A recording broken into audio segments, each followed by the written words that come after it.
পাল্টে গেছে মত, বদলে গেছে পথ, বদলে গেছে ফল। সেখানে শুভেন্দু অধিকারী জিতেছে 1800 ভোটে।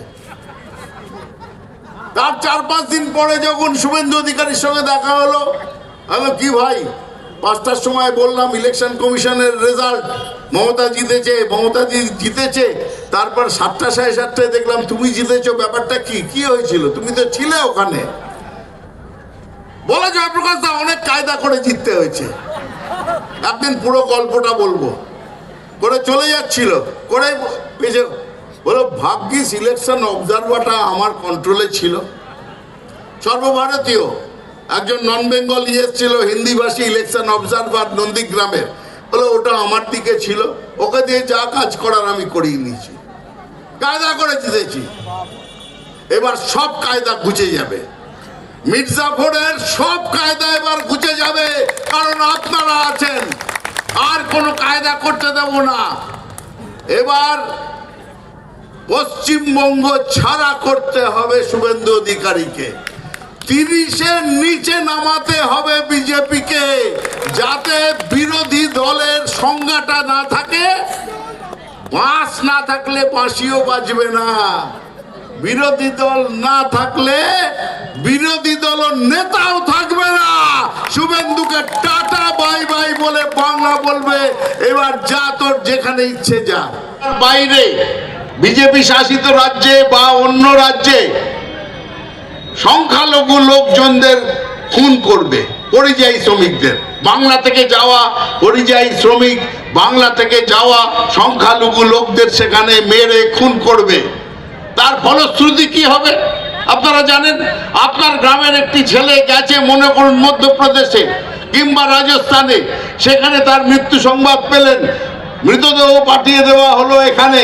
তখন মৃতদেহ দেখে ওই গ্রামের মধ্যে সকলের দুঃখ, ছেলেটা গেল তরতাজা ছেলে, সে তার মৃতদেহ আসলো, দেখবেন 5 থেকে 2-3 জন আসলো, হয়তো চেনেন হয়তো চেনেন না, বলে ভয়ানক কথা, বাংলার মানুষকে বাইরে মারছে, চল গিয়ে ট্রেনে আগুন দিয়ে দিই, চল গিয়ে রাস্তা বন্ধ করি। বিজেপি পেছন থেকে রাতের অন্ধকারে টাকা দিয়ে যাচ্ছে কয়েকজনকে, যেই মৃতদেহ আসবে স্লোগান দিতে শুরু করবি, ইট মারতে শুরু করবি, এমন একটা বিশৃঙ্খলা করবি, পুলিশ আসলে পুলিশের গাড়ি ভাঙবি, আগুন ধরিয়ে দিবি। এই সমস্ত ষড়যন্ত্র করছে বিজেপি পেছন থেকে। তাই আমি আরো বেশি সাবধান করে দিলাম, বিজেপি করতে পারে না এমন কোনো কাজ নেই, কারণ আমি নিজে তার সাক্ষী। আপনারা জানেন আমি কিছুদিন বিজেপিতে ছিলাম, সেখানে আমি নিজের মুখে শুনেছি, নিজের কানে শুনেছি, শুভেন্দু অধিকারী জয়েন করার পরে বলছেন গদ্দার অধিকারী, মির্জাফর অধিকারী যোগদানের পরে বলছেন মিটিংয়ে ভেতরে বসে 400-500 লাশ পড়ে যাওয়া বাংলা ক্ষমতা দখল করতে গিয়ে ওটা কোনো ব্যাপারই না। আমি বলেছিলাম কি বলছেন আপনি, দাঙ্গা বাঁধালে তো যে মরবে সে বিজেপিরও সমর্থক হতে পারে, তৃণমূলেরও সমর্থক হতে পারে, সাধারণ মানুষ, সাধারণ মা ভাই বোন তারা মারা যাবে। বললো জয়প্রকাশ বাবু ওটা কিছু নয়, ক্ষমতা দখলের জন্য 400-500 লাশ পড়ে যাওয়াটা এমন কিছু ব্যাপার নয়, যাবে যাবে কিছু লোক মরবে। ভেবে দেখুন কতখানি নৃশংস নির্মম হলে এটা হয়। আর সেই শুভেন্দু অধিকারী নন্দীগ্রামে জেতার পরে আমি যখন জিজ্ঞেস করেছিলাম, শুভেন্দু বেলা 5টা 2রা মে 2021 বেলা 5টার সময় 5:30টার সময় বিজেপি দপ্তর থেকে প্রেস কনফারেন্স করেছিল এই জয়প্রকাশ মজুমদার। কে বলেছিল করতে?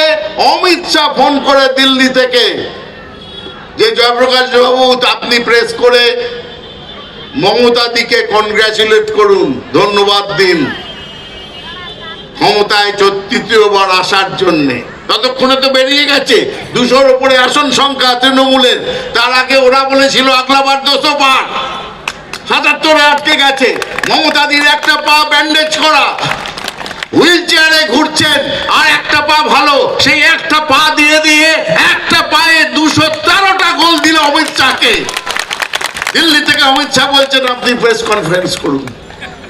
আমি প্রেস কনফারেন্স করে বললাম তৃণমূল কংগ্রেসকে আমরা সাধুবাদ জানাচ্ছি, অভিনন্দন জানাচ্ছি তৃতীয়বার ক্ষমতায় আসার জন্য 200-র বেশি আসন নিয়ে।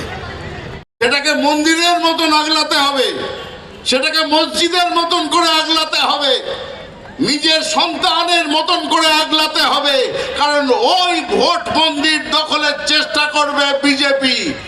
বিজেপিদের সে তার ধারে কাছে দখল করতে দিতে দেওয়া যাবে না। আমাদের সকলের নাম থাকবে, নির্ভয়ে ভোট দিতে হবে।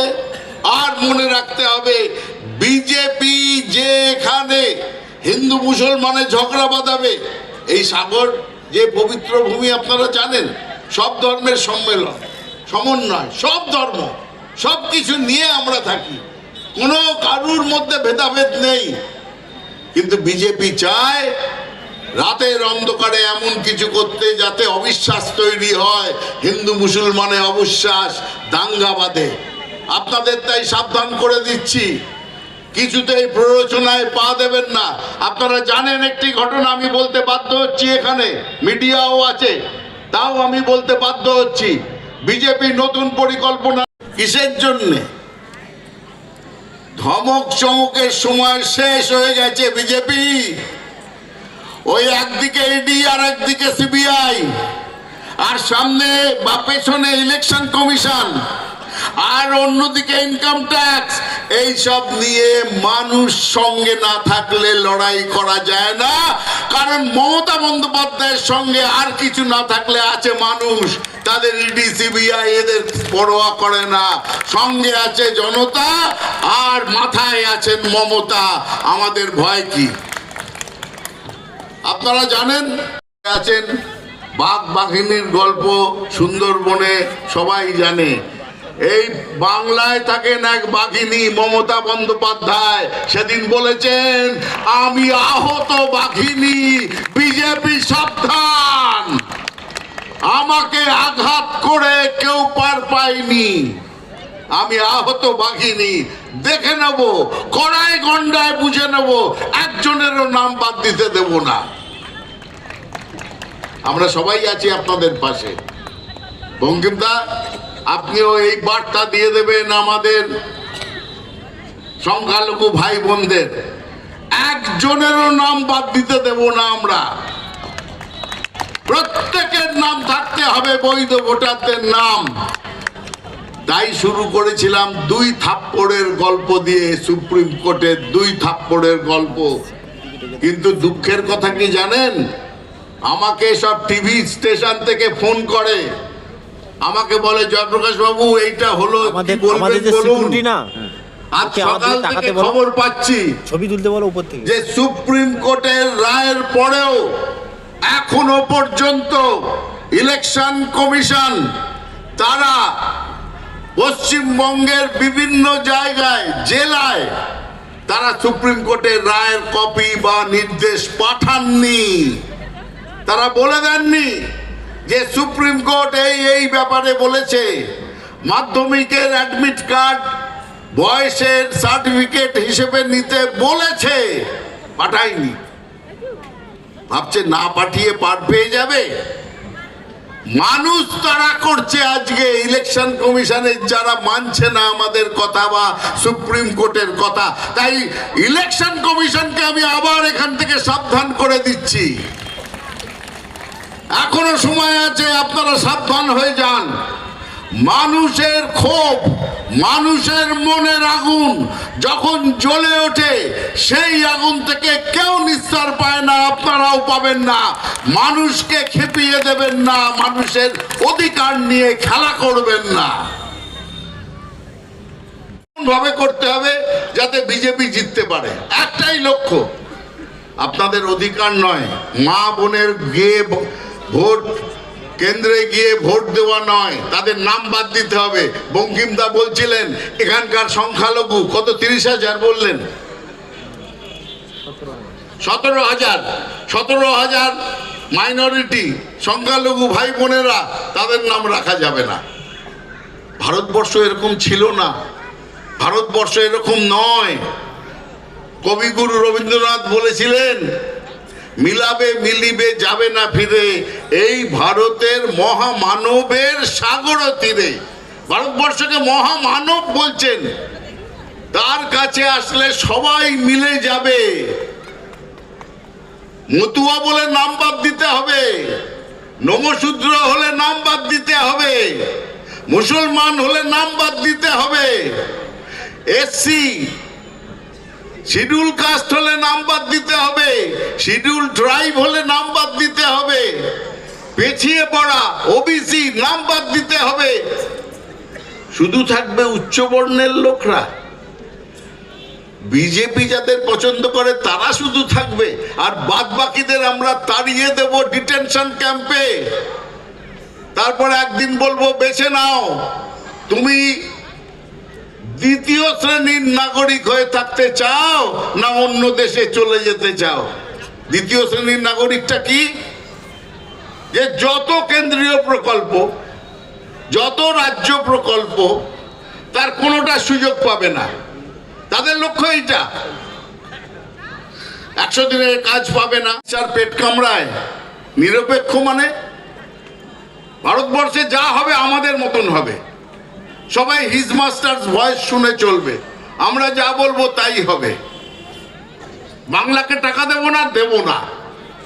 100 দিনের টাকা বন্ধ করব, বাংলাকে পেটে মারবো, ভাতে মারবো, আমাদের অধিকার। কার টাকা? জনগণের টাকা। কোত্থেকে আসছে? করদাতারা দিচ্ছে। ব্যাংকে টাকা দিচ্ছে, সেইটা লুট করে ব্যবসায়ীরা নিয়ে যাবে, বেশ করবে।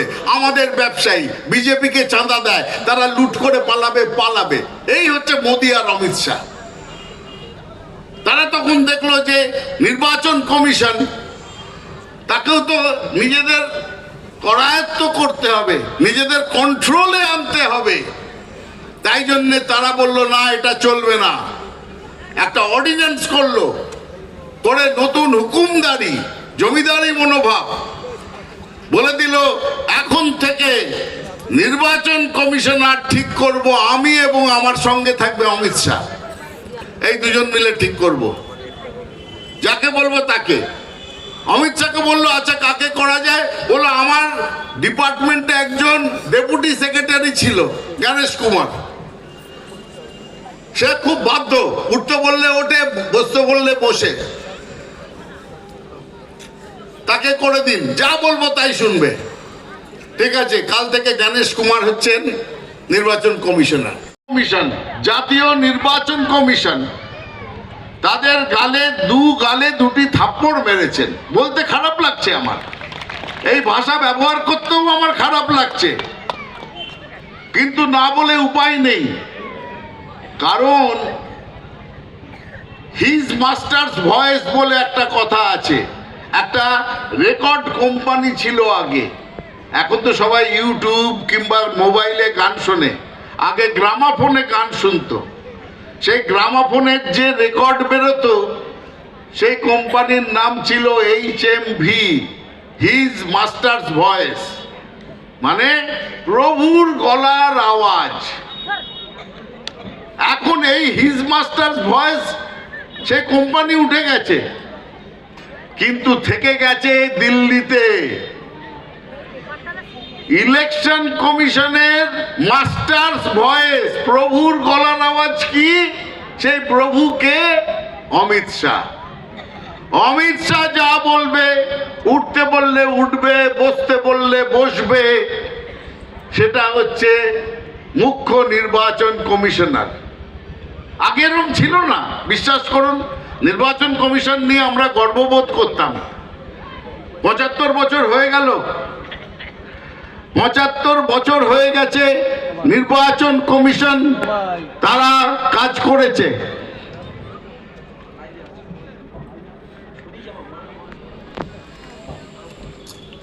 এটা সরাতে বলছে কারণ পেছনে তোমার নির্বাচন কমিশন তো নিরপেক্ষ একটা সংস্থা, ভোটের অধিকার দেবে। মানুষ যাতে ভোট দিতে পারে, মায়েরা ভাইরা যাতে ভোট দিতে পারে। এখনকার নির্বাচন কমিশন কিভাবে তৈরি হলো? নির্বাচন কমিশন কারা চালাবে সেটা ঠিক করার অধিকার দেওয়া হয়েছিল 3 জনের একটি কমিটির ওপর। কার কার কার কমিটি? এই কমিটি হচ্ছে প্রধানমন্ত্রী, বিরোধী দলনেতা, লোকসভার সদস্য আছে বাপি, বিরোধী দলনেতা লোকসভার, তিনি এখনকার সময় হচ্ছেন রাহুল গান্ধী, আর তৃতীয় ব্যক্তি হচ্ছে চিফ জাস্টিস অফ ইন্ডিয়া, ভারতবর্ষের প্রধান বিচারপতি। এই 3 জন মিলে ঠিক করবে কে সুযোগ্য লোক হবে একটা নিরপেক্ষ নির্বাচন কমিশন চালানোর জন্যে।